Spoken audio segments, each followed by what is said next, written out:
तो जैसे कि हम बात कर रहे थे रेगुलेटर की, तो रेगुलेटर का कैपिटल मार्केट में होना बहुत ज़्यादा ज़रूरी है। क्यों ज़रूरी है? जैसे कि हमने देखा कि इंडिया के अंदर बड़े बड़े स्कैम हुए। एक बहुत बड़ा स्कैम है जिसका नाम है हर्षद मेहता स्कैम।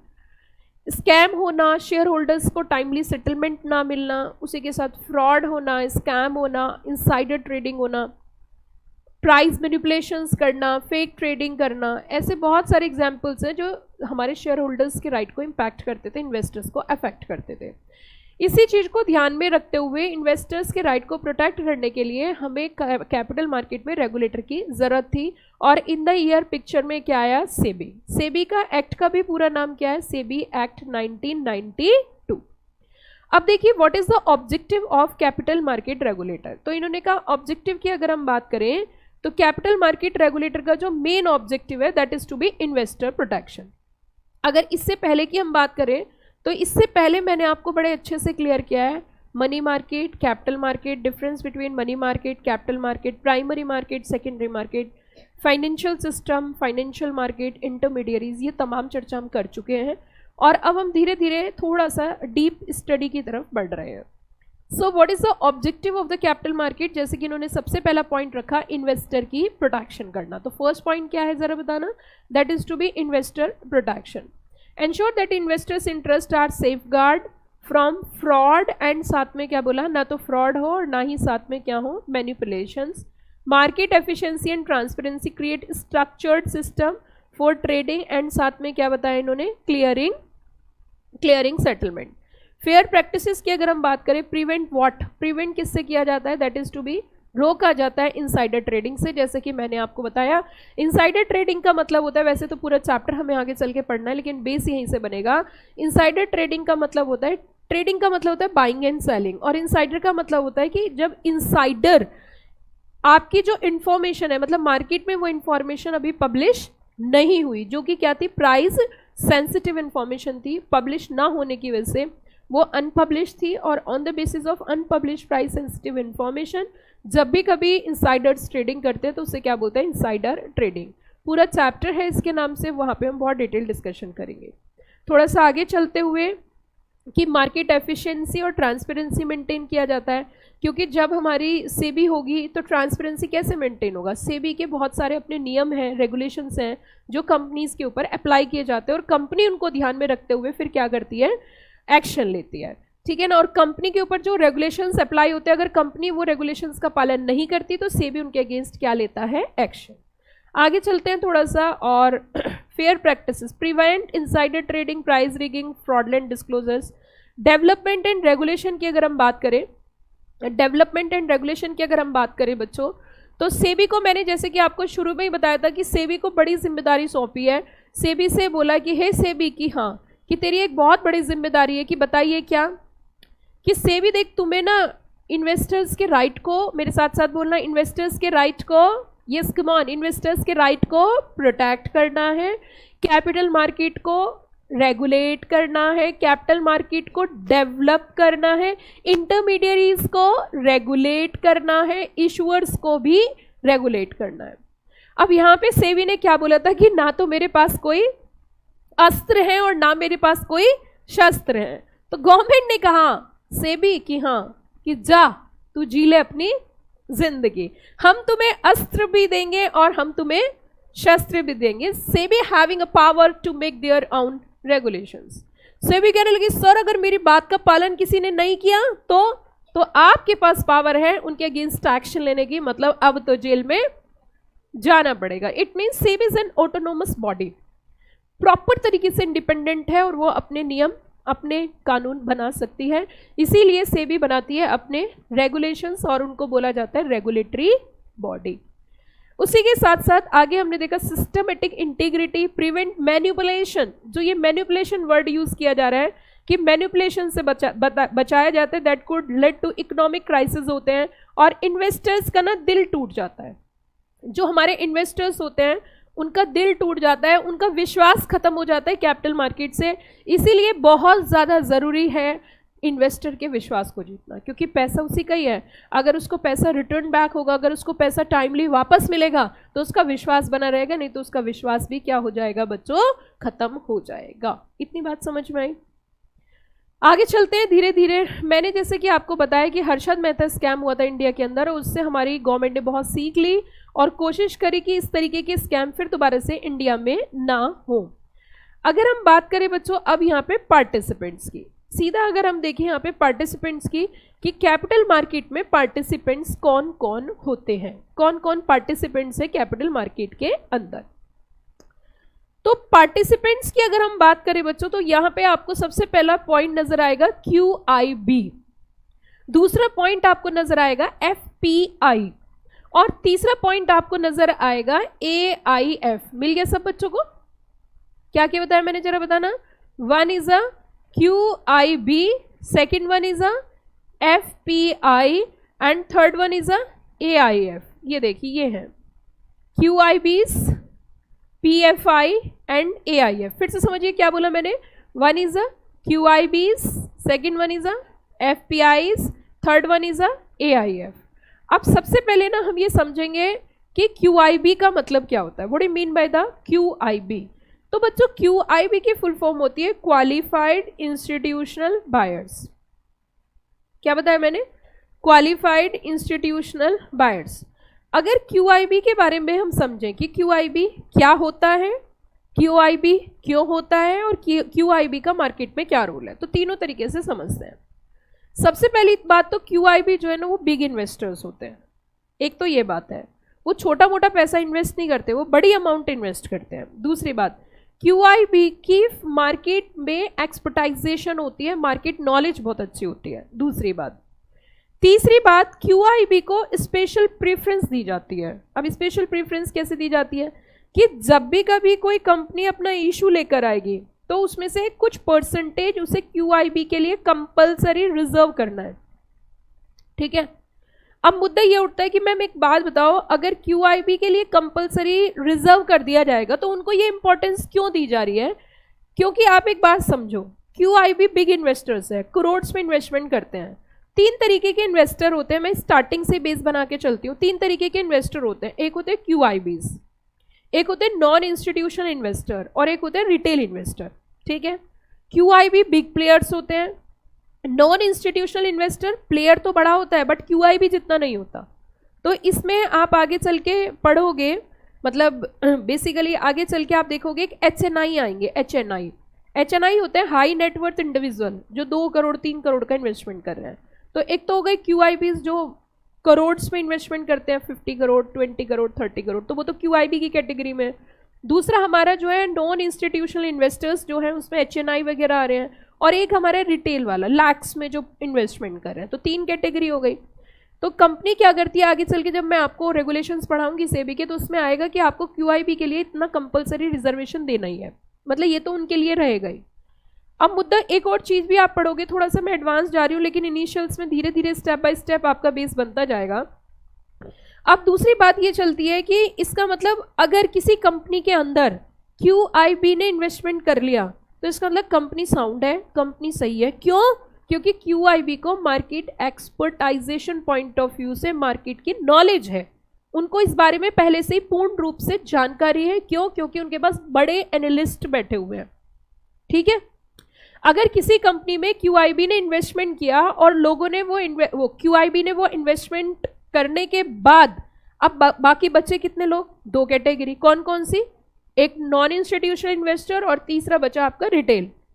अब रिटेल वाला जो व्यक्ति है वो 1 लाख इन्वेस्ट कर रहा है, 2 लाख इन्वेस्ट कर रहा है, तो उसे ऐसा विश्वास होगा कि जब QIB ने पैसा लगा दिया तो पैसा डूबेगा नहीं। तो QIB को रिजर्वेशन इसलिए दिया जाता है, प्रेफरेंस इसलिए दी जाती है, एक तो कंपनी इजीली बड़ी कैपिटल इकट्ठा कर लेती है, एक तो ये बात है। दूसरा जो बाकी के लोग हैं ना, उनका जो है उनके प्रति विश्वास अच्छा हो जाता है कि अगर उन्होंने इन्वेस्टमेंट कर दिया तो ऑब्वियस सी बात है हमें इन्वेस्टमेंट करने में कोई दिक्कत नहीं है। तो उनको एक कॉन्फिडेंस आ जाता है। क्या आ जाता है? उनको एक कॉन्फिडेंस आ जाता है। अब ये जो QIBs हैं इनमें कौन कौन लोग होते हैं? तो QIB में जो है एक तो आपकी जितनी भी एम्प्लॉय स्टेट इंश्योरेंस कॉर्पोरेशंस हैं, आपके ICICI बैंक है, तो इसकी एक पूरी कैटेगरी है जो बिग प्लेयर्स हैं, कुल मिला के वो इसमें इन्वेस्टमेंट करते हैं। क्या इतनी बात समझ में आई QIB की? अब देखो, जब भी कभी एग्जाम में आंसर लिखना है तो ये सिर्फ 3 लाइन में नहीं लिखना, जितनी चीजें मैंने आपको बताई सब लिख सकते हो। पहली बात QIB क्या है, दूसरी बात QIB क्यों है, तीसरी बात QIB को स्पेशल प्रेफरेंस क्यों दी जाती है। ये तीनों चीजें आप सही तरीके से कर सकते हो, ठीक है बच्चों। उसी के साथ साथ अगर हम थोड़ा सा आगे चले तो अब इसमें यहाँ पे आप पढ़ सकते हो, देखो इन्होंने कहा पार्टिसिपेंट्स कौन कौन होंगे कैपिटल मार्केट में। तो पार्टिसिपेंट्स के रूप में हमने कहा जी, एक तो हमारे capital market are participants in capital market are entities और इंडिविजुअल्स हु रेज, इन्वेस्ट और mediate fund through equity and साथ में क्या बोला, debt instruments. Among these 3 important institutional investors, one is a QIBs, पहला क्या रखा है इसमें, फर्स्ट वन हमारा क्या है QIB, सेकंड है हमारी फॉरेन पोर्टफोलियो इन्वेस्टर्स FPI और थर्ड वन है हमारे AIF, ठीक है। अभी मैंने सिर्फ आपके साथ डिस्कशन किया है QIB के बारे में। These entities bring depth, stability, credibility to the market, often influence investment trends, often influence किसे करते हैं, इन्वेस्टमेंट ट्रेंड्स को, IPO pricing and secondary market liquidity. IPO pricing की अगर हम बात करें तो IPO का जो प्राइस डिसाइड होता है आज की डेट में, आप इसमें नीचे लिख सकते हो, उसका एक मेथड होता है that is to be book building method. तो पेंसिल से आप लिख सकते हो that is to be book building method. तो बुक बिल्डिंग मेथड के थ्रू वो क्या करते हैं, आज के डेट में प्राइस डिसाइड होते हैं। देयर आर 2 मेथड्स, 2 मेथड्स होते हैं प्राइस को डिसाइड करने के, one is a traditional method and second one is a book building method. इसके बारे में भी देखो, जितना ज़्यादा हम यहाँ पे डिस्कशन करेंगे, जितना देखो कभी भी ना, मैं आपको एक बहुत छोटी सी बात बता रही हूँ, आप इस बात पे गौर फरमाना, आपके पास जितनी ज़्यादा वोकेबलरी होगी आपका बेस उतना अच्छा होगा, जितना ज़्यादा आपके बेसिक्स अच्छे होंगे उतनी अच्छी ग्रिप होगी, उतना अच्छा आंसर लिखोगे, क्योंकि वो चीज़ आपकी कॉपी पे आएगी, ठीक है। अब जैसे हमने यहाँ पे बताया कि IPO प्राइसिंग के बारे में बता रही हूँ, तो मैं ना आपको पॉइंट से कनेक्टेड चीज़ों को रिलेट करूँगी ताकि बच्चे की ना एक स्ट्रैटेजिकली वो आगे बढ़े। IPO प्राइसिंग की जब हम बात करते हैं तो IPO प्राइसिंग जो है वो 2 मेथड होते हैं, कौन कौन से, one is a traditional method और second one is a book building method. तो जो ट्रेडिशनल मेथड होता है उसमें प्राइस डिसाइड कंपनी ही करती है कि कितने प्राइस पे हमें शेयर इशू करना है, लेकिन जो बुक बिल्डिंग मेथड होता है उसमें कंपनी प्राइस बैंड देती है। प्राइस बैंड का मतलब होता है, बैंड का मतलब क्या होता है, जो ऐसे करके बैंड हो जाता है, हेयर बैंड लाइक, है ना। बैंड का मतलब होता है उसमें मिनिमम और मैक्सिमम प्राइस का एक टारगेट दे देती है कि इतने से कम नहीं होगा और इतने से ज़्यादा नहीं होगा, उसके बीच में होती है बिडिंग, तो उसे बोलते हैं बुक बिल्डिंग प्रोसेस, ठीक है बच्चों। तो IPO प्राइसिंग डिसाइड करने के कितने मेथड हो गए, 2, one is a traditional method और second one is a book building method. तो आज की डेट में जो अप्रोच है ना वो बुक बिल्डिंग प्रोसेस की है, तो उसमें प्राइस जो डिसाइड करती है जनता डिसाइड करती है, ठीक है। आगे चलते हैं सेकेंडरी मार्केट लिक्विडिटी। अब हम इसमें पहला कॉन्सेप्ट पढ़ेंगे that is to be QIB, कि भैया QIB क्या होते हैं। तो जैसे कि मैं आपके साथ डिस्कशन कर ही रही थी कि QIBs क्या है, तो QIB हमारे qualified institutional buyers, qualified institutional buyers हैं। क्वालिफाइड इंस्टीट्यूशनल बायर्स, इनका नाम क्या है, पहला वर्ड यूज़ किया क्वालिफाइड, दूसरा वर्ड यूज़ किया इंस्टीट्यूशनल और तीसरा वर्ड किया बायर्स। QIBs जो हैं वो इंस्टीट्यूशनल इन्वेस्टर्स होते हैं जिनको मार्केट के बारे में फाइनेंशियल और non financial plus market expertization होती है, और वो कैपेबल होते हैं to assess the risk in the market, कि पैसा इन्वेस्ट करना है, पैसा इन्वेस्ट नहीं करना। अभी जो बच्चे थोड़ा बाद में आए हैं, मैंने आपको दोनों अटेम्प्ट के लिए पहले दिन से ही तैयारी पहले दिन से शुरू करनी है, ठीक है। और पहले दिन से ही मैं आपको इंपॉर्टेंट बताना स्टार्ट कर दिया है, क्योंकि मैं बाद में जाके बताऊं तो उसका कोई फायदा नहीं, ताकि बच्चा अभी भी प्रैक्टिस कर सके। तो मैंने आपको टेस्ट के लिए पहले ही प्रिपेयर कर दिया, जो इंपॉर्टेंट टॉपिक्स मैंने आपको बताए टेस्ट उसी में से ही आएगा, तो प्रिपेयर अच्छे से कर सकते हो, ठीक है। तो अब आपको चैप्टर वाइज चैप्टर ना हम इस तरीके से पढ़ाई करेंगे कि जो मोस्ट इंपॉर्टेंट चैप्टर्स है वो पहले कवर करेंगे और जो लीस्ट इंपॉर्टेंट चैप्टर है वो फिर कवर करेंगे, मतलब कम इंपॉर्टेंट, और जो नॉट इंपॉर्टेंट है वो लास्ट मंथ में कवर करेंगे, ठीक है बच्चों। अब मुद्दा ये उठता है यहाँ पे, अगर हम QIBs की बात करें तो ये इंपॉर्टेंट टॉपिक में आता है, आपके एग्जाम में आ सकता है। तो जो बच्चे लेट आए हैं क्लास में वो अपने पास वाले से ना इंपॉर्टेंट टॉपिक्स ले ले कैपिटल मार्केट के, और अगर वो नहीं ले पा रहे हैं, अगर वो आसपास से नहीं ले पा रहे हैं तो मैं आपके लिए अपलोड कर दूंगी, उसका लिंक आपको शेयर कर दूंगी, ठीक है। ये बहुत, मैं बस आसान कर दो कुछ भी ना, मतलब लाइक हमें कुछ करना ना पड़े, बस आप एक काम और कर दो मैम, आप अगर कर सको तो भगवान आपका भला करेगा। अब हमारा पेपर दे के आ जाओ ना एक एक बार में, है ना। आप एग्जीक्यूटिव में एक बार हमारा एग्जाम भी दे के आ जाओ, आप हमारा नाम बन के चल जाओ, वो तो पहचानेगा ही नहीं मुझे कि स्टूडेंट है या नहीं है, ठीक है। तो मैम आप मेरा पेपर और दे के आ जाओ, और बस एक काम और कर देना मैम, डिग्री आप दिलवा देना, और बाकी जो डिग्री लेने जाना है वो मैं चली जाऊंगी, है ना, ठीक है। बस बस ऐसे ही होगा, टेंशन ना लो। आगे चलते हैं धीरे धीरे। अब कोई ज़्यादा खास टाइम नहीं लगेगा आपको, 2 से 2.5 साल लगेंगे इन्हीं दिनों, लगभग जनवरी के मंथ में, फरवरी के मंथ में आपका कन्वोकेशन होगा, और उसमें नंबर आता है प्रॉपर। कन्वोकेशन अपने आप में एक बहुत अच्छा मूवमेंट होता है, और बस आपकी निगाह उस कन्वोकेशन पे होनी चाहिए कि मुझे उसका पार्ट बनना है बस। देखो सीएस जर्नी तो आसान नहीं है, पर उनके लिए टफ भी नहीं है जो पढ़ना चाहते हैं, उनके लिए टफ है जो कुछ करना ही नहीं चाहते। आप जितनी मेहनत अब कर लोगे ना, उससे कम मेहनत आपको इंडस्ट्री में करनी है, ठीक है। जितनी मेहनत हम अभी कर लेंगे उतनी मेहनत हमें बाद में कम करनी है, ये हमेशा ध्यान रखना। जैसे मैं आपको एक छोटा सा एग्जांपल देती हूँ, क्लास 12 के बाद मैंने ज़्यादा मेहनत करी तो मैं सीएस बन गई, सीएस बनने के बाद मैंने ज़्यादा मेहनत करी तो दूसरों से थोड़ा और ज़्यादा अच्छा हो गया। तीसरी बात, अगर मैं यंग एज में और ज़्यादा मेहनत करूँगी एक्सट्रीम लेवल पे, तो जो बाद का टाइम है वो और अच्छा जाएगा। तो देखो मेहनत तो करनी पड़ती है। अब इसका क्रक्स क्या हुआ कि जब हम एक ऐसे सिचुएशन में होंगे, हम फिजिकली उतने फिट नहीं हैं और फिर भी हमें काम उतना ही करना है, तो ज़्यादा दिक्कत होती है। इंस्टीड ऑफ आप जितनी मेहनत अभी करोगे उसका रिजल्ट आपको आगे ज़रूर मिलेगा, और मेहनत कम करनी पड़ेगी और पैसे ज़्यादा आएंगे। और जो बच्चे सीएस नहीं बनेंगे उनको मेहनत ज़्यादा करनी है और पैसे कम आएंगे।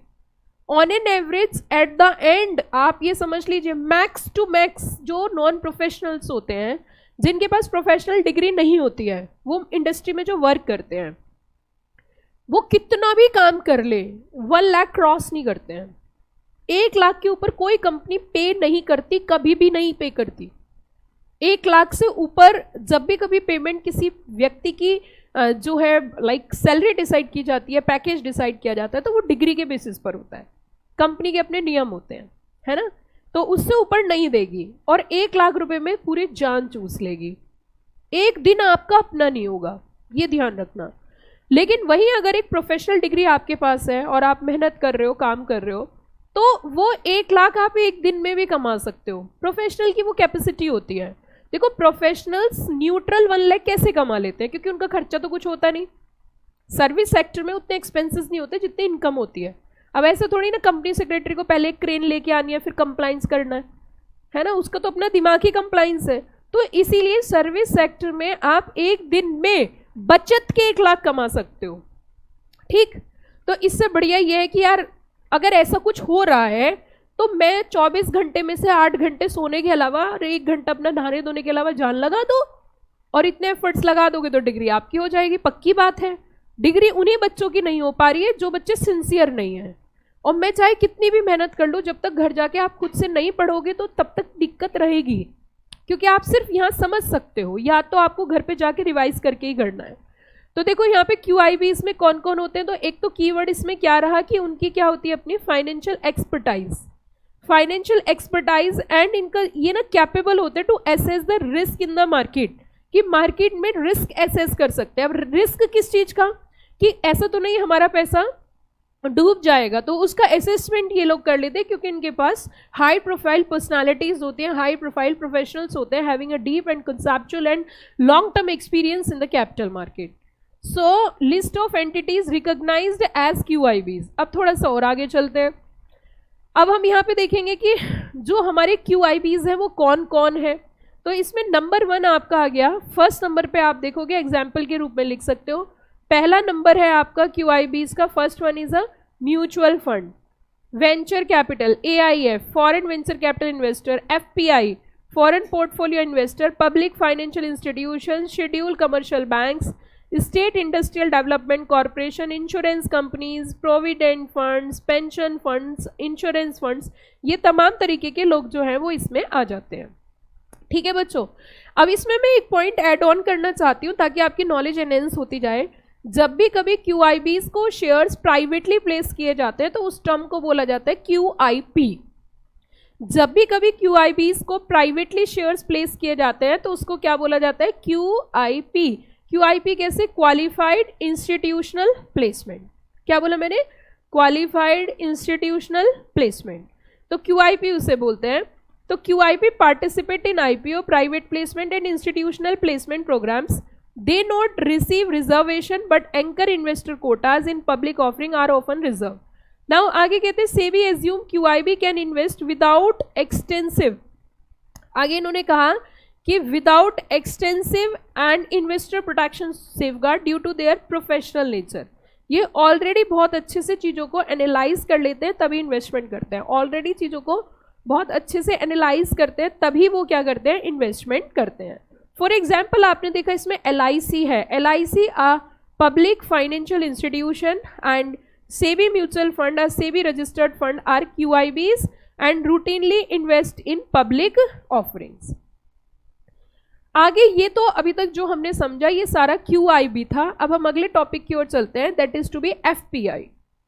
अब देखो जब मैं आपको FPI पढ़ाऊंगी तो साथ में मैं आपको FDI भी पढ़ाऊंगी, ठीक है, ताकि तुमने डिफ्रेंसिएशन कर सको कि FDI और FPI में क्या अंतर है।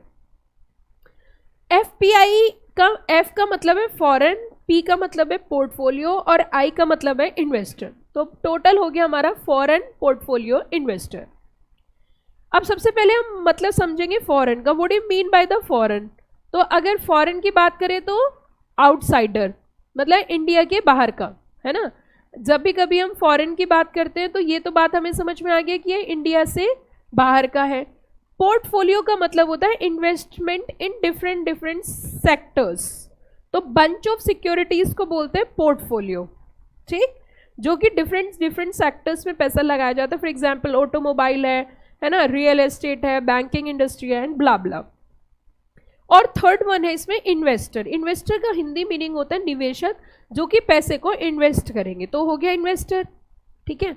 अब होगा क्या कि जब आप एग्जाम में जाओगे ना तो आप इसे भूल भी सकते हो, लेकिन आपको भूलना नहीं है क्योंकि लाइन से ही मैं समझा रही हूँ।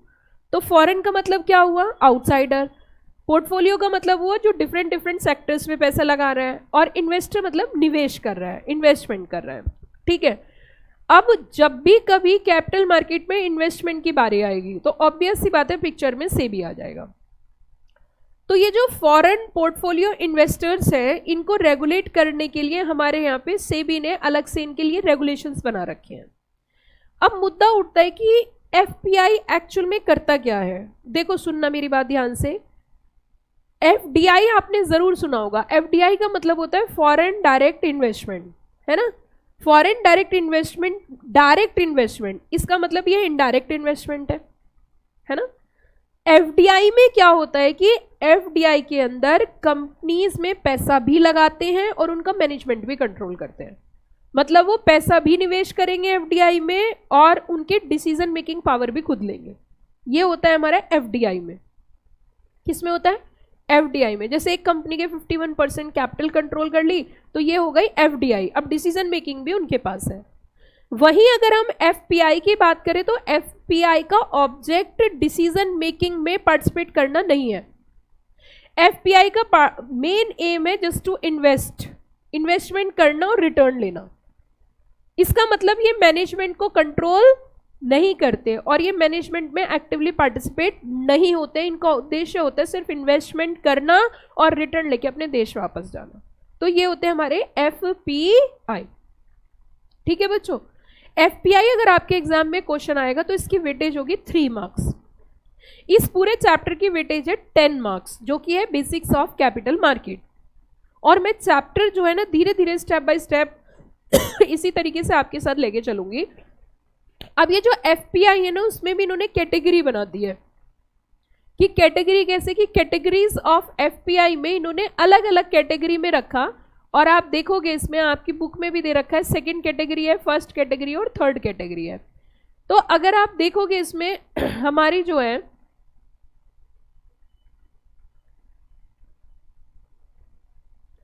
जो फर्स्ट कैटेगरी है वो गवर्नमेंट से कनेक्टेड होती है। FPI फर्स्ट कैटेगरी में जो रहते हैं वो लो रिस्क बियरिंग होते हैं, सरकारी इन्वेस्टमेंट ज़्यादा करते हैं, मतलब सरकार की स्कीम में पैसा ज़्यादा लगाते हैं। जैसे कि अगर कैटेगरी फर्स्ट की देखें तो लॉ रिस्क बियरिंग होते हैं, गवर्नमेंट एंड रिलेटेड एंटिटीज होती है, सरकारी संस्थाएं होती है, जैसे सेंट्रल बैंक्स हैं, सॉवरेन बैंक्स हैं, वेल्थ फंड्स हैं, मल्टीलेटरल एजेंसीज हैं, पेंशन फंड्स हैं, यूनिवर्सिटीज़ हैं, रेगुलेटेड एंटिटीज़ है लाइक इंश्योरेंस कंपनीज वगैरह, एंटिटीज़ फ्रॉम फैटव मेंबर्स। अब इसमें एक वर्ड यूज़ किया गया है फैटव। फैटव की फुल फॉर्म है बच्चों financial action task force. Financial action task force की अगर हम बात करें तो ये क्या है कि जो हमारे इंटरनेशनल लेवल पे जो मनी लॉन्ड्रिंग होती है उसको कंट्रोल करने की ये बॉडी है, संस्था है, तो इसे बोलते हैं फैटव। अब फैटव के ना बहुत अलग अलग कंट्रीज मेंबर्स हैं, क्योंकि मनी लॉन्ड्रिंग जो प्रॉब्लम है, मनी लॉन्ड्रिंग का मतलब होता है conversion of black money into white money. Laundering से मनी और लॉन्ड्रिंग, लॉन्ड्री का मतलब क्या होता है, लॉन्ड्री में कपड़े डाले जाते हैं क्लीन करने के लिए, गंदगी हटाने के लिए, साफ करने के लिए। तो मनी लॉन्ड्रिंग का मतलब होता है जो ब्लैक मनी है उसको किस में कन्वर्ट कर देते हैं, वाइट में। अब मनी लॉन्ड्रिंग जो प्रॉब्लम है वो सिर्फ हिंदुस्तान की नहीं है, this is a problem across the globe. So इन सबको ध्यान में रखते हुए हमारे अंतर्राष्ट्रीय लेवल पे जो बॉडी काम करती है that is to be financial action task force. और फाइनेंशियल एक्शन टास्क फोर्स के मेंबर्स होते हैं, ठीक है, कंट्रीज मेंबर्स होती है। तो अगर कंट्री मेंबर है तो वो अगर हमारे यहाँ इन्वेस्टमेंट कर रही है तो इजिली ट्रेसेबल है, क्योंकि वो कंप्लाइंसेस फॉलो कर रही है, रेगुलेशंस का पालन कर रही है with additional conditions. Second category FPI moderate risk होता है, appropriately regulated funds not falling under the category of first category, right. Endowment, charitable trust, corporates, family offices, individuals, unregulated funds in the form of LLP and the trust, ठीक है। अब अगर हम इसे समझे, थोड़ा सा अंडरस्टैंड करें, तो सेकेंड कैटेगरी जो एफपीआई की हमने बात करी, these are the appropriately regulated funds not falling under category first. जो फर्स्ट कैटेगरीज में नहीं आते वो किस में फॉल करते हैं, that is to be second categories. और सेकेंड कैटेगरी में आपने देखा होगा कि चैरिटेबल ट्रस्ट है, corporate family and unregulated funds है। तो यहाँ पे कई बार इनको ना बहुत सारे बेनिफिट्स भी गवर्नमेंट की तरफ से दिए जाते हैं, टैक्सेशन बेनिफिट्स वगैरह दिए जाते हैं, क्योंकि तुम समाज सेवा में पैसे लगा रहे हो। So FPI enjoy tax incentives and easier investment norms DTAA and FEMA. Double taxation, DTAA का मतलब है Double Taxation Avoidance Agreement under the FEMA. Double Taxation Avoidance Agreement का मतलब मैं आपको बता देती हूँ। पहले आपका जब आप लोग CS फाइनल में आते तो आपको टैक्स कंपलसरी पढ़ना था, अब टैक्स कंपलसरी नहीं पढ़ना।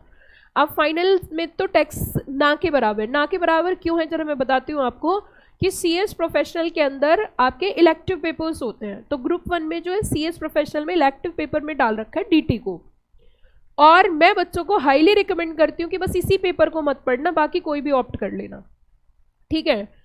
डायरेक्ट टैक्सेशन जो है ना, वो इंस्टीट्यूट ने ये सोचा है कि मैं ये तो नहीं चाहता कि नहीं पढ़ना, पर मैं ये भी नहीं चाहता कि बच्चों को जबरदस्ती पढ़ाया जाए। इसका रीज़न है, तो मैं जब बच्चों को राय देती हूँ इलेक्टिव पेपर पे, तो मैं उनको साफ बोल देती हूँ कि आपको टैक्स ऑप्ट नहीं करना। उसका लॉजिक है, उसका लॉजिक ये है कि हमें होना है पास CS। अब जब टैक्स एग्जाम में आता है तो उसमें उलूल जुलूल केस स्टडीज पूछी जाती हैं, जो कि पास होने में बड़ी दिक्कत क्रिएट करती है। प्लस अगर हमने DT पढ़ भी लिया फाइनल में, तो हमें मार्केट में टैक्सेशन में वर्क करना ही नहीं है। क्यों नहीं करना है, क्योंकि हमारे एरिया और स्कोप भी नहीं है। देखिए ये वो वाली बात हो जाती है कि अपना काम संभाल नहीं रहे और दूसरे काम में इंटरफेयर कर रहे हैं। हमारे पास अपना करने के लिए इतना अच्छा फील्ड हमें है, कंप्लाइंसेस का इतना अच्छा वर्क है, NCLT पिटिशंस है, FEMA रेगुलेशंस है, सेबी में हम बहुत अच्छा कर सकते हैं, हमारे पास बहुत सारे काम है। लेकिन उन सबको छोड़ के हम टैक्स में वर्क करेंगे, हमें टैक्सेशन में ही डील करना है। तो ये हमारी एक बहुत बड़ी गलती भी होती है, और इस चीज़ को इंस्टीट्यूट ने इस चीज़ को अंडरस्टैंड कर लिया। और देखो ग्रुप 1 से उठा के टैक्स को ग्रुप 2 में डाल दिया। अब कुछ बच्चे एक बड़ी मिस्टेक करते हैं, जैसे जनवरी में जो बच्चे ET का एग्जाम देते हैं वो शक्तिमान बनने की कोशिश करते हैं। वो सोचते हैं कि मैं शक्तिमान बनूंगा और तुरंत उड़ के और मेरा एग्जाम क्लियर, ठीक है ना, एग्जाम क्लियर। और वो सोचेंगे यार ग्रुप 1 तो मैं दे नहीं सकता, 2 दे दूंगा और 2 में पास हो जाऊंगा, तो वो डायरेक्ट ग्रुप 2 पढ़ता है। अब डायरेक्ट ग्रुप 2 पढ़ना मतलब आप समझ रहे होंगे ग्रुप 1 से कितना कनेक्टिविटी है। डायरेक्ट ग्रुप 2 पढ़ना, एक आपने कहावत सुनी होगी, एक तो कड़वा और ऊपर से नीम पर बैठ गया जाके, मतलब एक तो टाइम कम और ऊपर से ऑप्ट भी क्या किया, ग्रुप 2 ऑप्ट कर लिया, तो आप फेल होने के चांसेस 99.9% हो जाते हैं, है ना, वो 1% ऐसा रह जाता है कि बच्चा पास हो सके। एक लॉजिक मैं बता रही हूँ आपको। तो बहुत सारे बच्चे सोचते हैं 3 पेपर को देख के वो ये सोचते हैं कि 3 पेपर पहले पास कर लेंगे, 4 पेपर बाद में पास कर लेंगे। अब उसमें ना बहुत सारे लोग पूरे जोड़ लगाते हैं जी, ये सोचते हैं कि नहीं पहले ग्रुप 2 पढ़ो, पहले टैक्स पढ़ो, मतलब सीएस में लॉ तो बेकार है, बस टैक्स ही पढ़ो, आप टैक्स से ही आपकी जिंदगी है। वो अपनी रोजी रोटी चला रहे होते हैं, कैसे भी करके उनकी रोटी चल जाए बस। लेकिन बच्चों को इस बात को इंस्टीट्यूट बिल्कुल साफ मानती है कि जब तक बच्चा की पहचान जो है सीएस में अब कुछ लोग ऐसे होते हैं जिनको सीए में कुछ अच्छा कर नहीं पाए तो सोचते हैं सीएस के बच्चों को ही पागल बना ले, ठीक है। अब सीएस के बच्चे होते हैं बेचारे मासूम भोले वाले सीधे साधे बच्चे होते हैं, वो डर डुरा के तो सीए नहीं करते, इस वजह से तो वो सीएस करते हैं। और सीएस में भी उन्हें बोला जाता है टैक्स में एक्सपर्टाइजेशन करिए। भैया हमें टैक्स में पढ़ना होता है ना, तो हम 2 बार टैक्स पढ़ते सीए में।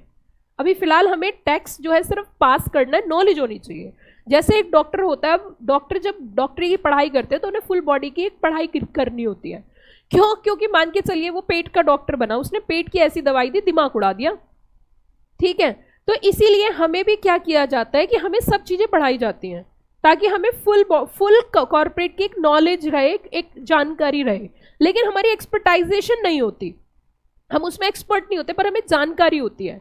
टैक्सेशन हमें भी पढ़ाया जाता है जानकारी के लिए, स्पेशलाइजेशन के लिए नहीं। तो यहाँ पे DTAA फिर भी मैं आपको बता देती हूँ क्योंकि मैंने टैक्स बहुत डीप में पढ़ा हुआ है।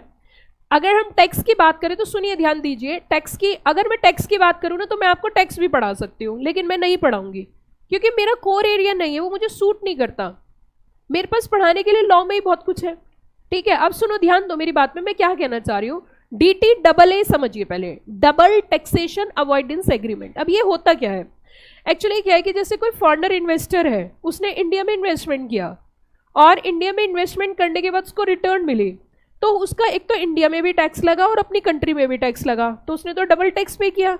तो वो डबल टैक्स ना पे करना पड़े तो कंट्रीज आपस में एग्रीमेंट साइन करती हैं, तो उसे बोलते हैं डबल टैक्सेशन अवॉइडेंस एग्रीमेंट, ठीक है बच्चों।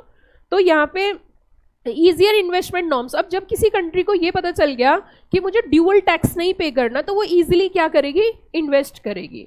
और ये एग्रीमेंट्स इंटरनेशनल ट्रीटीज में साइन किए जाते हैं। तो वो ये जो DTAA है ना, ये आपको इंटरनेशनल टैक्सेशन में पढ़ने को मिलता है, जो आप पढ़ने को नहीं मिलेगा, ठीक है। आगे चलते हैं, इसमें थोड़ा सा धीरे धीरे स्टेप बाय स्टेप आगे बढ़ेंगे अगले पॉइंट्स को कंसिडर करते हुए।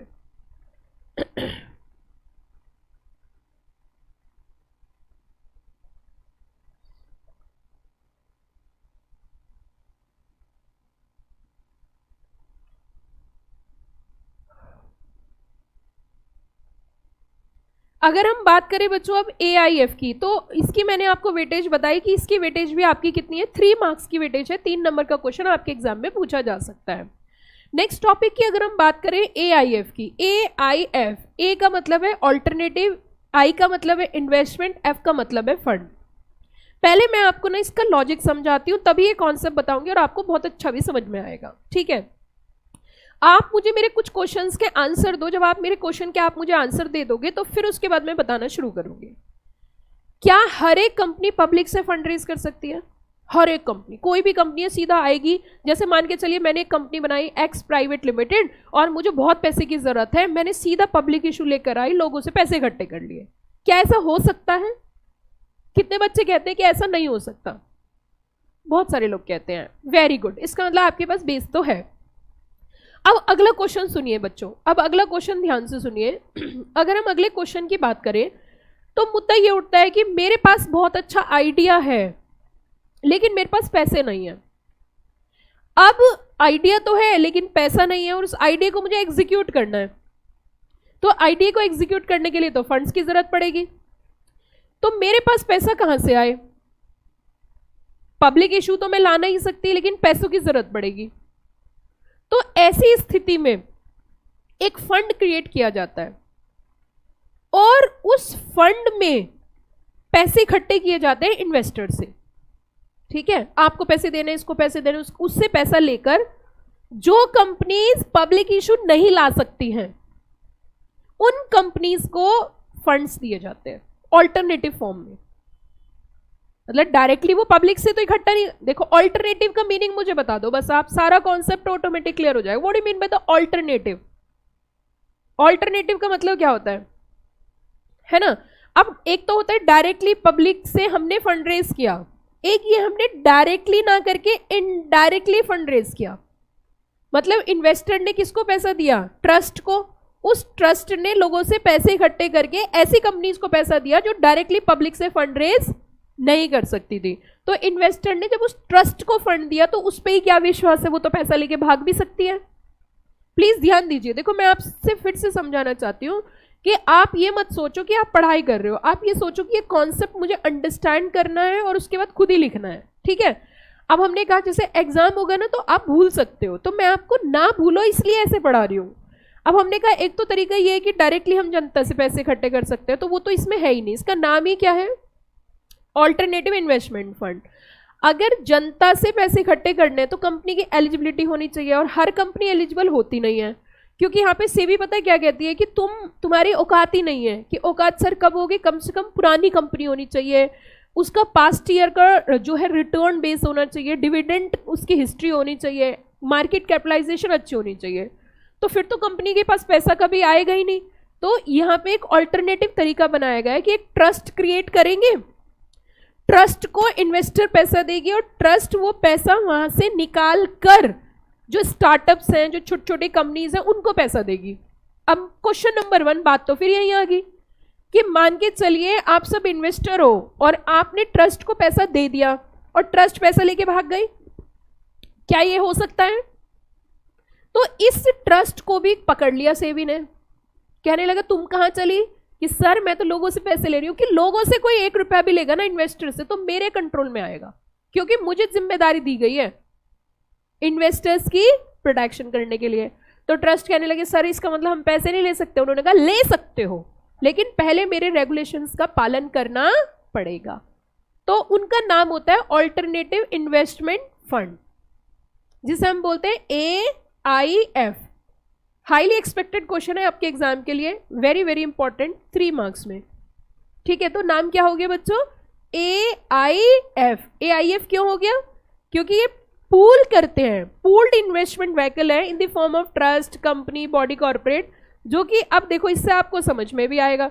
इसका मतलब जब भी कभी कोई संस्था, सीधा सीधा अगर हम देखें, जब भी कभी कोई संस्था पैसे इकट्ठे करेगी इन्वेस्टर से तो वो सेबी के कंट्रोल में आ जाएगी, क्योंकि हम ऐसा नहीं छोड़ सकते। सहारा ने सबको क्या कर दिया, बेसहारा कर दिया। तब से जब भी कभी जनता से पैसे लोगे तो आपको सेबी के दायरे में आना पड़ेगा, क्योंकि सेबी क्या है, कैपिटल मार्केट रेगुलेटर है। सेबी क्या है बच्चों, कैपिटल मार्केट रेगुलेटर है। क्लियर या ऑल क्लियर? क्या इतनी बात समझ में आ गई सब बच्चों को? अब इधर सुनो, as per regulation number 21B of AIF regulations 2012, AIF is a privately pooled investment vehicle. AIF जो है वो क्या है, प्राइवेटली पूल्ड, क्या बोला मैंने जरा बताइए, प्राइवेटली पूल्ड इन्वेस्टमेंट व्हीकल है। इन्वेस्टमेंट व्हीकल, व्हीकल का मतलब होता है साधन, जो कि प्राइवेटली पूलिंग कर रहा है। पूलिंग मतलब इकट्ठे कर रहा है पैसे, और एक साधन है। किस फॉर्म में हो सकता है, इन द फॉर्म ऑफ हो सकता है in the form of trust, in the form of company, in the form of LLP या फिर बॉडी कॉर्पोरेट। विच, अब सुनना अगली लाइन पे, विच कलेक्ट फंड फ्रॉम किससे, ये फिलअप आप करो, विच कलेक्ट फंड फ्रॉम किससे, इन्वेस्टर्स से। वो इंडियन भी हो सकता है, वो फॉरेन भी हो सकता है। इन्वेस्ट किसके हिसाब से करेगा, as per defined policy, is not regulated by other SEBI regulations. मतलब फॉर एग्जांपल, जैसे मैं आपको एक एग्जांपल दूं, अगर कोई म्यूचुअल फंड है तो म्यूचुअल फंड भी जनता से पैसे इकट्ठे कर रही है, तो उसके लिए म्यूचुअल फंड रेगुलेशंस हैं। अगर कोई और स्कीम के थ्रू पैसे इकट्ठे कर रही है, जैसे CIS में पढ़ाऊंगी तो उसका CIS रेगुलेशन है। इन्होंने कहा उनको छोड़कर अब इन्होंने कहा कि इसकी ना 3 कैटेगरी है, कि कौन कौन सी जरा बताना। कि सर इसकी पहली कैटेगरी आती है स्टार्टअप्स। क्या आती है, स्टार्टअप को पैसा देते हैं। फोकस एरिया जो होता है startup, small and medium enterprises, infrastructural and social impact. दूसरी सर इसकी है प्राइवेट इक्विटी फंड्स और date funds, and third category में आता है हेज फंड्स और हाई लिवरेज स्ट्रेटजीज। अब बच्चों ये जो AIF है, ऑल्टरनेटिव इन्वेस्टमेंट फंड, ये एक टर्म है। ये क्या है, एक टर्म हो गया एक तरीके से। अब इस टर्म में ना अलग अलग कैटेगरीज हम पढ़ेंगे, अलग अलग लोग हम पढ़ेंगे। जैसे कि मैं आपको आगे चल के पढ़ाऊंगी वीसी। वीसी का मतलब होगा वेंचर कैपिटलिस्ट। मैं आपको आगे चल के पढ़ाऊंगी पीई। पीई का मतलब होगा प्राइवेट इक्विटी, ठीक है। मैं आगे चल के आपको पढ़ाऊंगी एंकर इन्वेस्टर, ठीक है। मैं आगे चल के आपको पढ़ाऊंगी एंजल इन्वेस्टर। तो अलग अलग टर्म्स पढ़ाऊंगी, ठीक है बच्चों। तो पहले मुझे बताओ, क्या एआईएफ की बात समझ में आई कि एआईएफ क्या होता है? एआईएफ की अगर हम बात करें तो ये एक ऑल्टरनेट तरीका है क्या करने का, फंड्स प्रोवाइड करने का। किसको? जिनको पैसे की जरूरत है, जो डायरेक्टली जनता से पैसे इकट्ठे नहीं कर सकते। क्लियर या ऑल क्लियर? क्या इतनी बात समझ में आई? आगे चलते हैं और हमने जितने भी टॉपिक्स अभी तक पढ़े हैं उसको एक बार रिवाइज करते हैं। अगर हम इंस्टीट्यूशनल पार्टिसिपेंट्स की बात करें तो मैंने आपको 3 पार्टिसिपेंट सिखाए और तीनों की वेटेज 3-3 मार्क्स है। पहला है QIB, आप पूरा अच्छे से लिख सकते हो, 1 पेज लिखना चाहो, आधा पेज लिखना चाहो, कुछ तो बुक से लर्न करना ही है। बाकी का जो आपको मेमोराइज मैंने कराया, जो चीजें मैंने आपको लॉजिकली समझाई, वो आपको ध्यान रखनी है। अब मैं यहाँ पे ना आपको एक बात और समझाना चाहती हूँ बच्चों। देखो होता पता क्या है, एक चीज आप समझिए, ऐसे कितने बच्चे हैं जो 1% कैटेगरी में जाना चाहते हैं। देखो कई बार ना जब साथ में रहते हैं ना, तो आपका और मेरा साथ कई महीनों का होगा, तो आप कुछ कुछ मेरे जैसे हो सकते हो अगर मैं चाहूँ तो। जब हम साथ में किसी के रहते हैं ना, तो उसकी संगत का असर बहुत पड़ता है।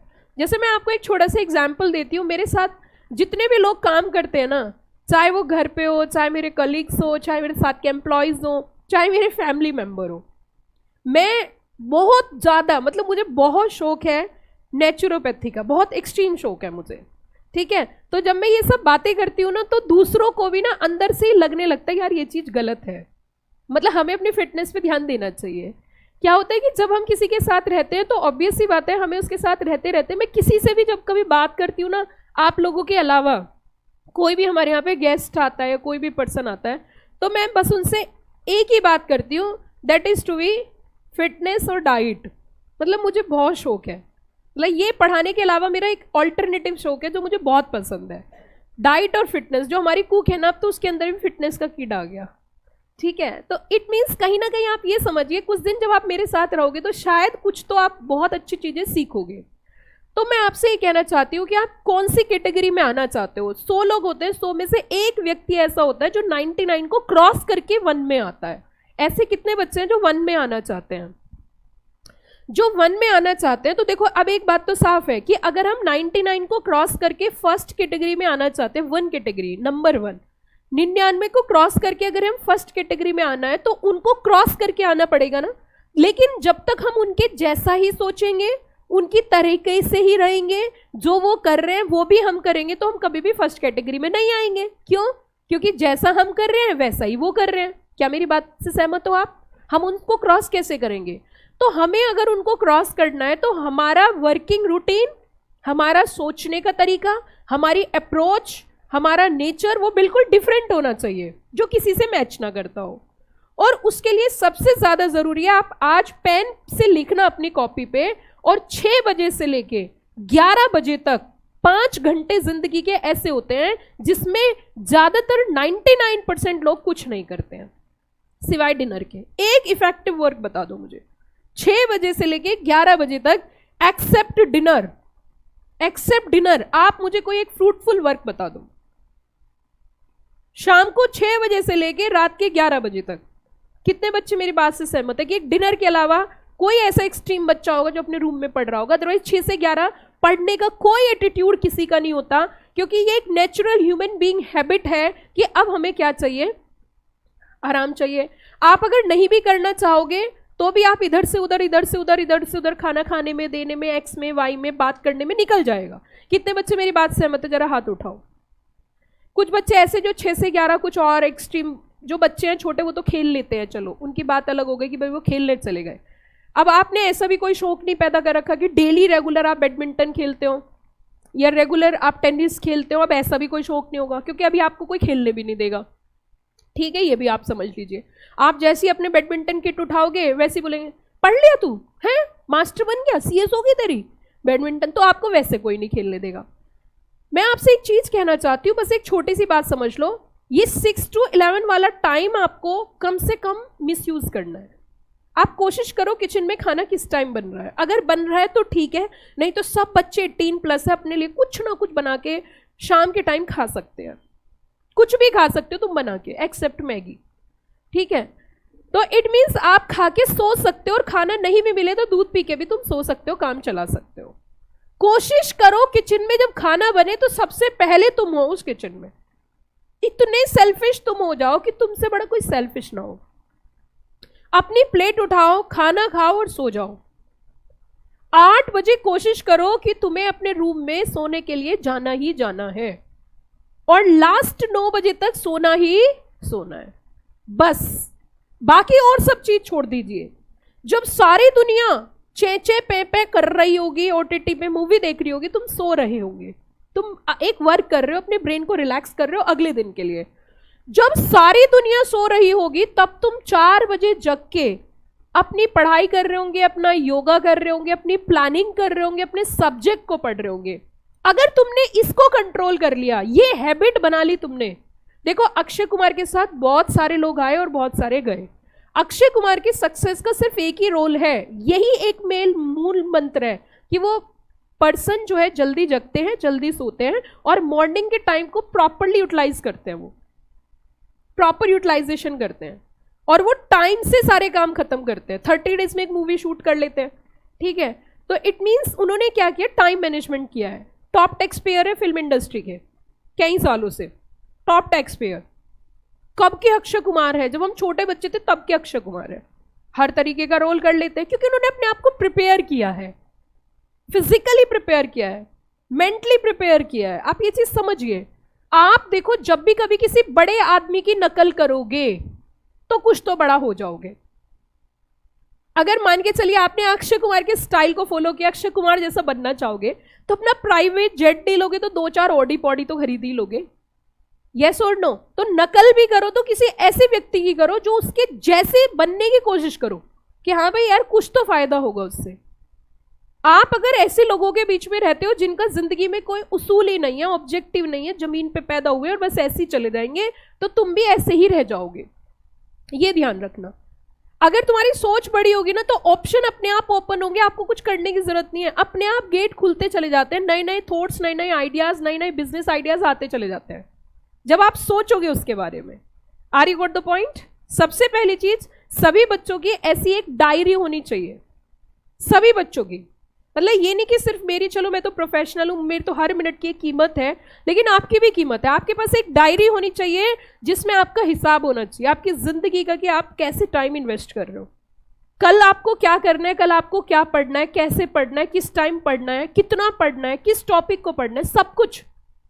Everything write down in your diary at the early morning 5 o'clock, लिख लो।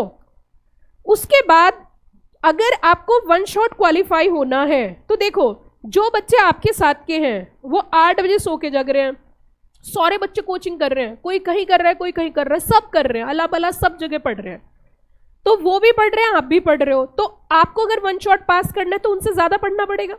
तो कोचिंग के साथ साथ अगर सुबह में जल्दी उठकर आप रिवाइज करके आओगे तो उनसे जल्दी पास हो जाओगे।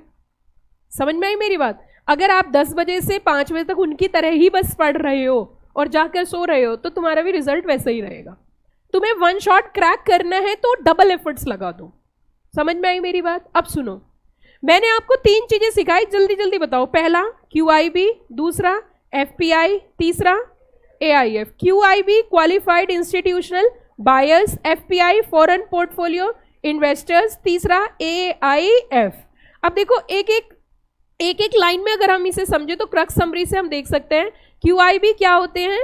लार्ज इन्वेस्टर्स होते हैं विद रिकॉग्नाइज्ड, उनके पास फाइनेंशियल कैपेसिटी होती है और रिस्क असेसमेंट करने की मेजरमेंट उनके पास होता है। ठीक है बच्चों। दूसरा FPI foreign institute investors investing in listed company with regulatory recognition. AIF private pooled funds in diverse format not covered by mutual fund rules. अब धीरे धीरे हम आगे बढ़ेंगे step by step.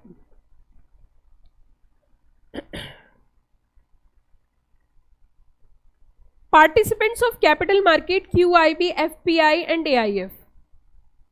Big firm investors, अगर हम बैंक एंड बायलेटरल इंस्टीट्यूशन की बात करें तो ये सब क्या है, हमारे QIBs है। इंश्योरेंस कंपनीज AIF में भी आ जाती हैं। Government related FPI, foreign portfolio investors, ये एक सारी कैटेगरीज है। थोड़ा सा और आगे चलते हैं और अब हम पढ़ते हैं नेक्स्ट स्टेप की ओर। नेक्स्ट स्टेप की ओर, और नेक्स्ट स्टेप में बच्चों हम देखेंगे venture capital, private equity, angel funds, anchor investor, HNI और पेंशन फंड्स। ये जितने भी टॉपिक मेंशन है, अभी अभी जस्ट मैंने आपको मोस्ट इंपॉर्टेंट टॉपिक्स लिखवाए हैं। जून अटेम्प्ट के लिए बताइए कौन सा टॉपिक इंपॉर्टेंट है, कौन बच्चा बताएगा? जो बच्चे जून में दे रहे हैं, मैंने जून और दिसंबर के दोनों के लिए इंपॉर्टेंट टॉपिक्स लिखवाए हैं। जून के लिए बताइए कौन सा टॉपिक बहुत इंपॉर्टेंट है? हाँ, angel, HNIs, high net worth investors, और एंकर इन्वेस्टर। और एंकर इन्वेस्टर तो एक ऐसा टॉपिक है जो बच्चे जून में एग्जाम देने जा रहे हैं, आना ही आना है, 3 मार्क्स का कंफर्म है। इस चैप्टर की वेटेज 10 मार्क्स है, 6-4 हो सकता है, 6-4 का वेटेज हो सकता है, 6 मार्क्स 4 मार्क्स, या फिर आपका 3-3 मार्क्स के 3 क्वेश्चन हो सकते हैं, 3-3-3, 3, 6 एंड 9। अब सुनो बच्चों, धीरे धीरे धीरे धीरे स्टेप बाय स्टेप हम आगे चलेंगे और आगे आगे हम बढ़ते जाएंगे। सबसे पहले हम VC की बात करेंगे। VC की अगर फुल फॉर्म की बात करें तो VC का मतलब है वेंचर कैपिटलिस्ट, ठीक है ना? VC का मतलब क्या है जरा बताना? VC का मीनिंग आ जाता है venture capitalist. What I mean by the venture? Venture meaning आपने पहले भी सुना होगा, ऐसा नहीं है आप पहली बार सुन रहे हो। वेंचर मीनिंग आपने पहले भी सुना होगा। देखो सुनो ध्यान से,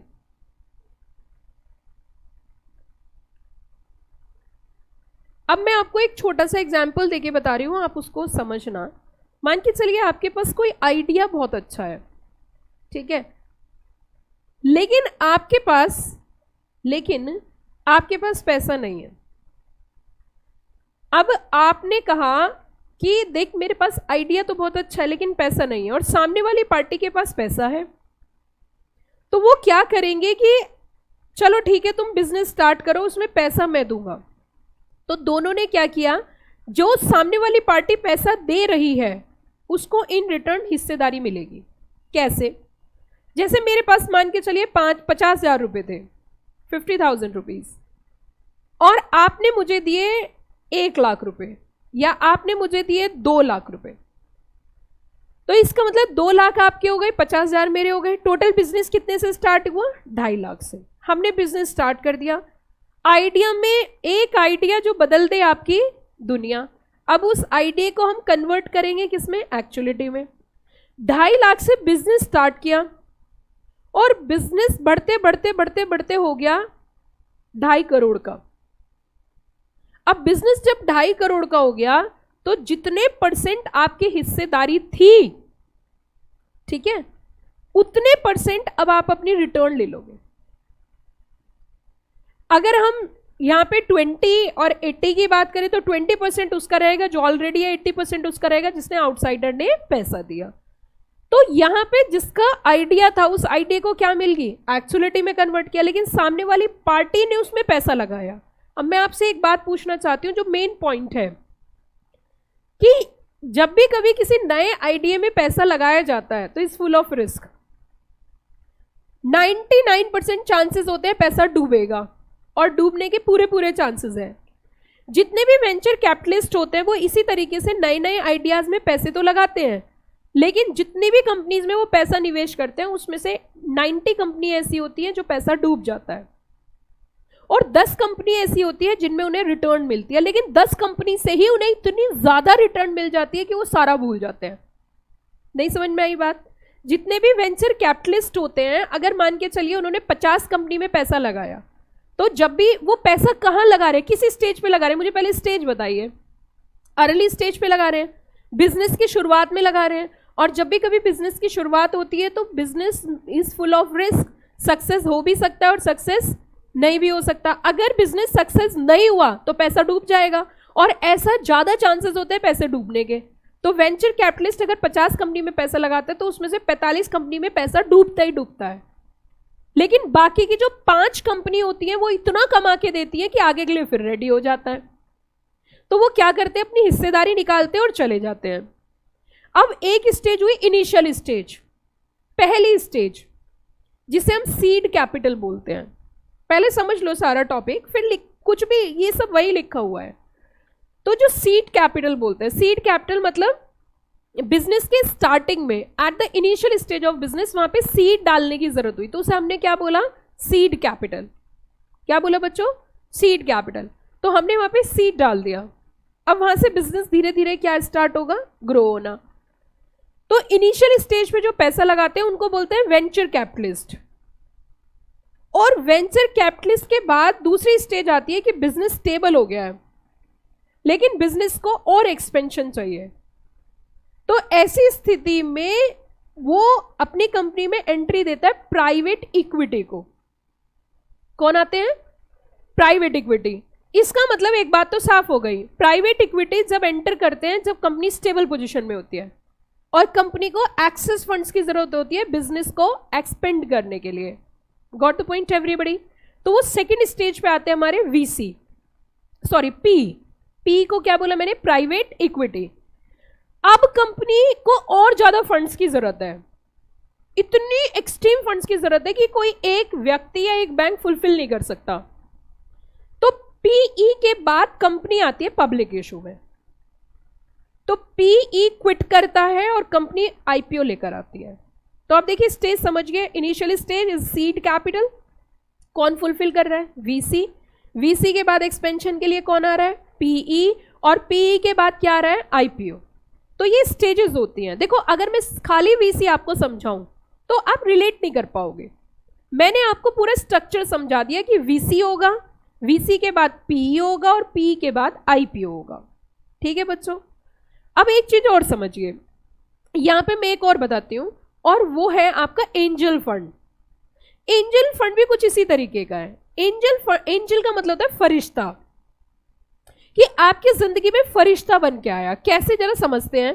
जैसे इनिशियल स्टेज पे आपके पास आइडिया तो है, लेकिन आपके पास बिजनेस स्टार्ट करने का स्पेस नहीं है।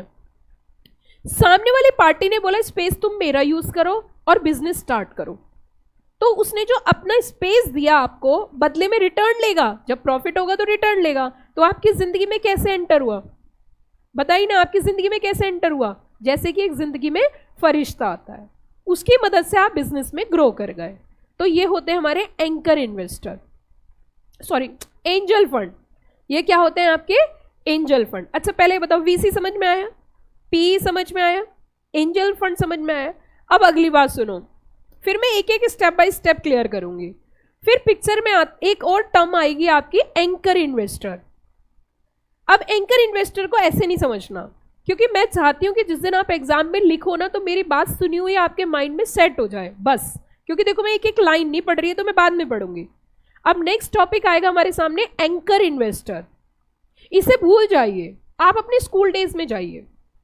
ठीक है, स्कूल डेज में जैसे मान के चलिए कोई फंक्शन होना है, ठीक है। अब जब स्कूल का जो फंक्शन होता है, जैसे मान के चलिए इन्हें अपनी डांस परफॉर्मेंस देनी है, अदिति है ना आपका नाम, अदिति को अपनी डांस परफॉर्मेंस देनी है। तो यहाँ पे सब जो है ना, ये स्टेज है, इन्हें अपनी फर्स्ट डांस परफॉर्मेंस इन्हीं की है। तो अदिति सीधा स्टेज पे आएगी, डांस करना शुरू कर देगी। इज इट पॉसिबल, बताइए ना। इनको कॉन्फिडेंस भी नहीं आएगा।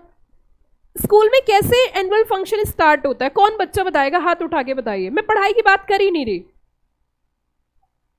पहले एंकरिंग होती है। Welcome to all parents, today is a very precious day. देखते नहीं आप कैसे बोलता है वो जो एंकरिंग करते हैं। तो एक लड़की होती है, साथ में एक मेल फीमेल दोनों कॉम्बिनेशन होता है। उसके बाद हमारी पहली परफॉर्मेंस होने वाली है, बहुत ही शानदार जबरदस्त जिंदाबाद। सभी को जोरदार ताली के साथ स्वागत करना है अदिति का, क्योंकि अदिति की है डांस परफॉर्मेंस। ताली बजाइए।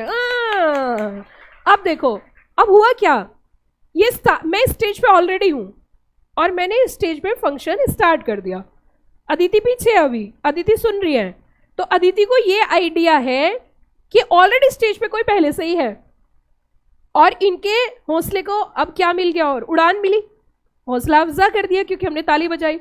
अब उसके बाद कुछ लोग एंकर इतना ज्यादा एक्सट्रीम एफर्ट्स लगा देते, जैसे अदिति डांस करिए, डांस से स्वागत करते रहिए, लगातार ताली बजाते रहिए इस बच्ची के लिए, ऐसे बोलते हैं ना, ताली बजवाते ही रहते, कुछ पेरेंट्स बजाते हैं फिर शांत हो जाते हैं। ठीक है, तो इसका मतलब इससे क्या हो रहा है कि जो अदिति अपना पार्टिसिपेशन कर रही है वो बहुत अच्छा परफॉर्म, अदिति का कॉन्फिडेंस बिल्डअप हो रहा है। यही है ना बच्चों, सारे बच्चे समझ गए ना? बस बस यही समझाना था मुझे। अब सुनो, ध्यान दो। एक्चुअली जब भी कभी इशू आता है ना, इशू आता है तो आप सब रिटेल इन्वेस्टर हो, ठीक है ना? आप सुनिए, ध्यान दीजिए प्लीज बात पे। आप सब रिटेल में हो, किसी को 50,000 के शेयर लेने हैं, किसी को 20,000 के शेयर लेने हैं। अब आपका मन घबरा रहा है। मन क्यों घबरा रहा है? कि यार अगर इस कंपनी को पैसा दिया, इशू फ्लॉप ना हो जाए। इशू क्या ना हो जाए? फ्लॉप ना हो जाए। तो यहां पे जो QIBs होते हैं ना, अब मेरी बात पे ध्यान देना, जो QIBs होते हैं उन्हीं में से कैटेगरी निकाल देते हैं एंकर इन्वेस्टर की, और उन एंकर इन्वेस्टर को ये बोला जाता है आप जाइए और IPO की शुरुआत करिए। और पहले जाकर एंकर इन्वेस्टर्स अपना पैसा इन्वेस्ट कर देते हैं और शेयर्स खरीद लेते हैं। तो इससे क्या फायदा होता है? इनका नाम एंकर क्यों पड़ा? क्योंकि ये इनिशियल में जा रहे हैं और जाके इन्वेस्टमेंट कर रहे हैं। तो एंकर इन्वेस्टर को देखकर जो बाकी के रिटेल इन्वेस्टर्स होते हैं उनको कॉन्फिडेंस हाई हो जाता है, तो इनको बोलते हैं anchor investor, is a part of QIBs। अब मैं पीछे चलूं थोड़ा सा। हमने बात करी VC की, सीड कैपिटल, हमने बात करी PE की, स्टेबल पोजीशन, हमने बात करी IPO की, PE क्विट करता है, एग्जिट करता है, PE की औकात खत्म, पैसा ही नहीं है उसके पास इतना ज्यादा, अपना पैसा ले और निकल जा। पब्लिक इशू आ गया। इनिशियल स्टेज में कई बार कुछ लोगों की जब मदद की जाती है किसी भी तरीके से, तो उसे क्या बोलते हैं? Angel funds. एंकर इन्वेस्टर कौन होते हैं? जो इनिशियल्स में IPO में रिटेल से पहले आके पैसा इन्वेस्ट कर देते हैं, just to boost the confidence of retail investors. यहां तक समझ में आ गया? आगे चले। HNI is not defined in Indian capital market, कहीं पर डिफाइंड नहीं है। बस बड़ा आदमी है, अमीर है, बहुत अमीर है। आप सुनिए, ध्यान दीजिए, हाई नेटवर्थ है, हाई नेटवर्थ इंडिविजुअल है, उसे हम क्या बोलेंगे? HNI। क्या बोलेंगे बच्चों? HNI। अब धीरे धीरे स्टेप बाय स्टेप सारे टर्म्स मैं आपको क्लियर करती जाऊंगी, चाहे वो VC हो, चाहे वो PE हो, चाहे एंजल फंड हो, एंकर इन्वेस्टर हो, HNIs हो, पेंशन फंड्स हो। ठीक है बेटा, चलिए जी स्टेप बाय स्टेप चलते हैं। सबसे पहले VC की बात करते हैं। इक्विटी का मतलब होता है हिस्सेदारी। तो VC is a equity financing provided to, किसको दी जाती है? स्टार्टअप्स, इमर्जिंग और वेरी अर्ली स्टेज कंपनीज जिनके पास चांसेस हैं high growth potential in exchange of what? Ownership stake. बदले में वो हिस्सेदारी लेते हैं। The investment is high risk. मैंने आपको एक बात बोली थी कि जितने भी VC होते हैं उनमें से जितनी कंपनीज में वो पैसा लगाते हैं उनकी लगभग 95% कंपनी में पैसा डूब जाता है। हाई रिस्क का मतलब क्या होता है? What do you mean by the high risk? Business में अगर हाई रिस्क, इसका मतलब क्या है? रिस्क का मतलब क्या होता है? What do you mean by the risk? Risk किसे बोलता है? चलो रिस्क बताओ क्या? Business is full of risk, मतलब रिस्क का मतलब है चले तो चांद तक, ना चले तो शाम तक। आपके कोर्स में रिस्क है, हाई रिस्क है, क्यों? बताओ आपका कोर्स हाई रिस्क की क्यों है? मुझे भी यही बात समझ में आ रही थी, यार बेटा फर्स्ट सही जगह गई है तू। जब मैं स्टूडेंट थी मुझे भी यही फीलिंग आ रही थी कि ना तो बाहर आ सकते हैं, ना उगला जा रहा है, ना निकला जा रहा है, और प्रेशर उतना का उतना ही है। लोग बात सोचते हैं 2 साल में MBA हो जाता है, ये भी ऐसे हो जाता होगा। तो आपका हाई रिस्क की कोर्स क्यों है ये? इसमें बहुत बेशरम लोग रहते हैं, बेशरम ही है, पास और फेल होने से कोई फर्क नहीं पड़ रहा। इसमें बहुत दिलदार लोग होते हैं, मैं तो ये बोलती हूँ, जिनके पास फेल होने वाले बच्चों के पास पास होने वालों से ज्यादा कैपेसिटी होती है। आप ये चीज समझिए। अब सुनो मेरी बात ध्यान से। हाई रिस्क का मतलब बताओ मुझे जल्दी से, हाई रिस्क का मीनिंग क्या होता है? High risk uncertainty. इसका हाई रिस्क का मतलब है कि प्रॉफिट भी हो सकता है और लॉस भी हो सकता है। मतलब CS बन गए तो हमसे ऊपर कोई नहीं, और नहीं बने तो कोई पूछेगा नहीं। लेकिन ऐसा कुछ नहीं है, इसीलिए मैं सभी बच्चों से कहती हूँ it's better you have to opt LLB along with CS, क्योंकि CS तो होगा, अगर टाइमली कंप्लीट हो गया तो बहुत अच्छी बात है, लेकिन अगर टाइम लेके चल रहा है तो इट्स बेटर कि साथ में लॉ आप करते रहिए। ताकि लीगल फील्ड में आपको जॉब मिल जाए, अब भी रोजगार ना रहो। अब अपनी प्रैक्टिस स्टार्ट, देखो हर जगह एनसीएलटी की बात कर लीजिए, ठीक है, एनसीएलटी पिटिशंस की बात कर लीजिए, कंपनी के इनकॉर्पोरेशन की बात कर लीजिए। अगर जब तक सीओपी नहीं मिल रहा, सीएस की डिग्री नहीं मिल रही, तब तक आप अपनी प्रैक्टिस स्टार्ट कर सकते हो एज एडवोकेट। आप एनसीएलटी में भी पिटिशंस, वो तो खैर एक्सपीरियंस के बेसिस पर जाते हैं, लेकिन हर वो काम कर सकते हो जो सीएस कर सकता है। नॉलेज तो आपके पास है ही, और अगर आपका ग्रुप रुक रहा है और थोड़ा टाइम लग रहा है तो आपके ऊपर प्रेशर नहीं आएगा, क्योंकि आप अर्न कर रहे होंगे। क्योंकि एक स्टेज ऐसी आती है जब सीएस फाइनल में होते हैं ना, तो पूरा सिलेबस पढ़ चुके होते हैं, लेकिन बस लक काम नहीं करता, किसी ना किसी वजह से ग्रुप रुकता है। तो ऐसी स्थिति में बच्चों, ऐसी सिचुएशन में बच्चों होता क्या है कि अगर हमारे पास मोटिवेशन होना चाहिए। देखो बच्चों का मोटिवेशन डूबता गाय, मैं आपको बताती हूँ, जैसे ही आप 23 क्रॉस करोगे ना, तो आपका मोटिवेशन डाउन में जाता है हर इंसान का। जैसे ही बच्चा 23 साल का क्रॉस करता है ना, तो वो ना पैसे मांगता मांगता ना परेशान हो जाता है घर वालों से। मैं सही बता रही हूँ आपको, चाहे किसी के पास कितना भी पैसा है, लेकिन जब मांगना पड़ता है ना पेरेंट्स से, पैसे दे दो, है ना, तो बड़ा रिग्रेट होता है। तो 23 साल की उम्र तक मुझे ऐसा लगता है कि बच्चा जिसको जो करना है वो कर चुका होता है, और 23 साल तक भी अगर वो नहीं कर पा रहा, इसका मतलब वो वेस्टेज ऑफ टाइम है, वो 30 तक भी नहीं करेगा ज्यादातर। क्योंकि जो पढ़ने की उम्र में नहीं पढ़ पा रहा, आप ये समझिए, आप जिस एज में हो ना, मेरी बात पे ध्यान दो मैं क्या कह रही हूँ, आप जिस एज में हो ना, अगर इस एज में तुम नहीं पढ़ पा रहे ना, तो इसके बाद तुम पढ़ नहीं पाओगे, क्योंकि पढ़ने की एक तरीका और उम्र होती है। पढ़ाई इतना ईजी नहीं होता, इसमें दिमाग का खेल होता है। और जब हमारी एज बढ़ती है ना, तो हमारे ऊपर social pressure, emotional pressure, financial pressure आते जाते हैं। आप ये चीज समझिए। तो इसीलिए मैं अपने बच्चों को बार बार फोर्स करती हूँ कि भाई लेट कर, बैठ कर, उठ कर, नहा कर, धो कर, खा कर, पी कर, पूजा पाठ करके, कैसे भी करके इस कोर्स को पूरा कर जाओ, कैसे भी करके पूरा कर जाओ बस। और आपके कंट्रोल से बाहर नहीं है, क्योंकि करते तो बच्चे ही हैं और आप बच्चे ही हो। तो अब ध्यान देने वाली बात क्या है कि बाकी सब चीजें सेकंड प्रायोरिटी पे डाल दो, हर चीज सेकंड प्रायोरिटी। मतलब आपका एटीट्यूड इतना अच्छा होना चाहिए कि आपके हाथ से बुक स्लिप नहीं होनी चाहिए। 24/7 आप सो भी रहे हो ना, तो टेबल पे बुक रखिए। एटीट्यूड टुवर्ड्स द वर्क, आपका एटीट्यूड काम के प्रति बहुत अच्छा होना चाहिए। मैंने आपको उस दिन बताया था, मैं ये नहीं कह रही कि मेरे से ऊपर इस दुनिया में कोई नहीं है, हो सकता है कोई भी हो, लेकिन जब मैं ड्राइव भी कर रही होती हूँ और मेरे दिमाग में कोई आइडिया आ जाए, तो मैं गाड़ी स्टॉप करके साइड में लगा के अपनी डायरी में पहले वो लिखती हूँ जो मेरे दिमाग में आइडिया है। क्योंकि आइडिया तो कभी भी और कहीं भी आ जाता है, उसका कोई टाइम नहीं है, वो कभी भी सोचते सोचते आ गया कुछ भी दिमाग में। तो ये चीज आप ध्यान रखिए, जब तक आप अपने कोर्स में डूबोगे नहीं ना, तब तक आपको मजा नहीं आएगा, क्योंकि जलेबी की तरह आप इलझ चुके हो। इट्स बेटर अब रस में डूब के मजा ले लिया जाए, ठीक है। अब सुनो मेरी बात, सुनो ध्यान से। मैंने यहाँ पे क्या बोला, इन्वेस्टमेंट क्या है, जल्दी बताओ, इन्वेस्टमेंट क्या है? हाई रिस्क है but potentially high reward. Usually for how many years? It may cross from 3 to 5 years. Okay, now come to the next. ये अच्छा ये बताओ, ये लिस्टेड सिक्योरिटीज में पैसा लगाते हैं अनलिस्टेड? कंपनी लिस्टेड जब होगी तो पब्लिक से फंड रेज करेगी, तो इसीलिए किसमें पैसा इन्वेस्ट करते हैं? अनलिस्टेड। और जनरली इनकी कोशिश होती है कि न्यू प्रोडक्ट्स, टेक्नोलॉजी, और किसमें पैसा इन्वेस्ट करते हैं? बिजनेस मॉडल्स में। आगे आप देखोगे इसमें नेक्स्ट आएगा की फीचर्स क्या क्या है इनकी। पहला इक्विटी बेस्ड इन्वेस्टमेंट होता है, और बदले में ये क्या लेते हैं? कंट्रोल। बदले में क्या लेते हैं? ये control. Pooled investment raise from multiple investors, और फोकस किस पे होता है? Startup, IP based business, technology, heavy industries. ये कितना रिटर्न का टाइम लेके चलते हैं? 3 to 7 years। और वैसे एग्जिट का हम बोल सकते हैं आईपीओ, मर्जर, एक्विजिशन, क्योंकि पी कई पार्ट है, इसके बाद पी आता है। तो पी किससे पहले क्या रहता है? वीसी, वीसी के बाद क्या आता है? पी, और पी के बाद क्या होता है? IPO. Areas of investment is biotechnology, pharmaceutical industries, medical services, software companies, electronic components, medical, media, agritech और रिटेलिंग। एग्जाम्पल के रूप में सिक्योर कैपिटल एक्ल है, tiger global have invested in Indian startup like Byju's, Zomato और ओला ड्यूरिंग देयर अर्ली स्टेज। इनमें पैसा invest किया था।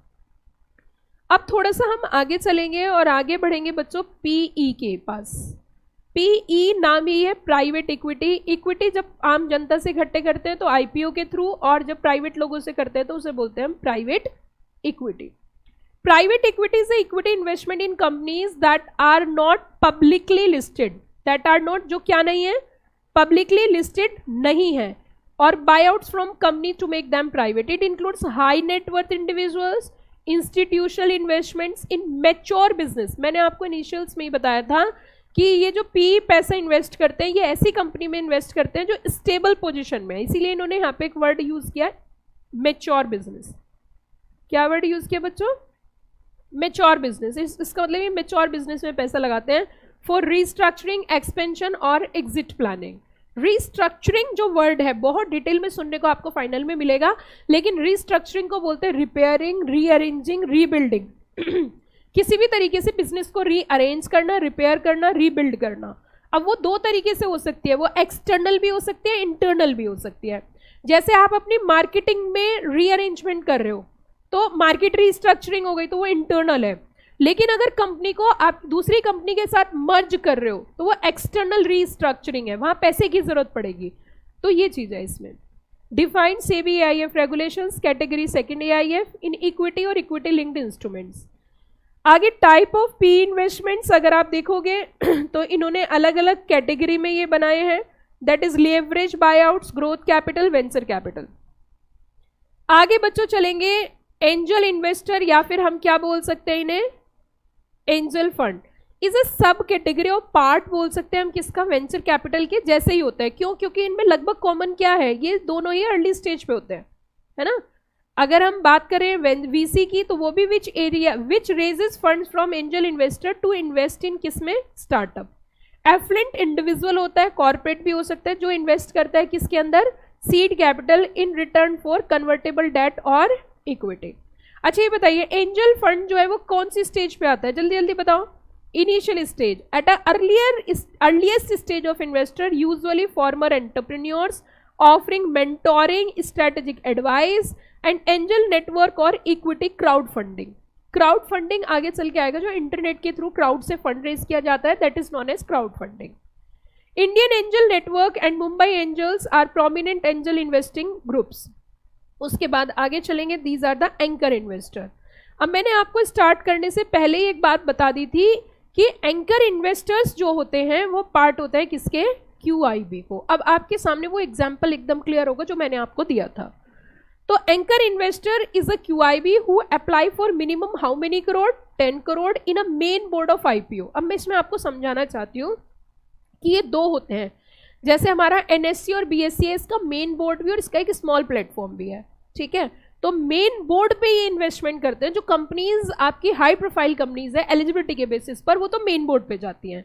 लेकिन थोड़ी छोटी कैटेगरी की कंपनी है और अपनी पहचान बनाना चाहती है तो वो डायरेक्ट मेन बोर्ड पे जंप नहीं करते, क्योंकि उनकी फीस और कंप्लाइंसेस ज़्यादा होते हैं. तो जैसे मैं आपको एक छोटा सा एग्जाम्पल देती हूँ, आप उसी से समझना. जनरली क्या होता है कि जो स्कूल नर्सरी टिल 12th होते हैं तो उसमें आपने एक प्रैक्टिस देखी होगी, जो नर्सरी से लेकर 3rd क्लास तक की बिल्डिंग अलग होती है और 3rd क्लास के बाद बिल्डिंग सेपरेट होती है. ऐसा नोटिस किया आपने कभी?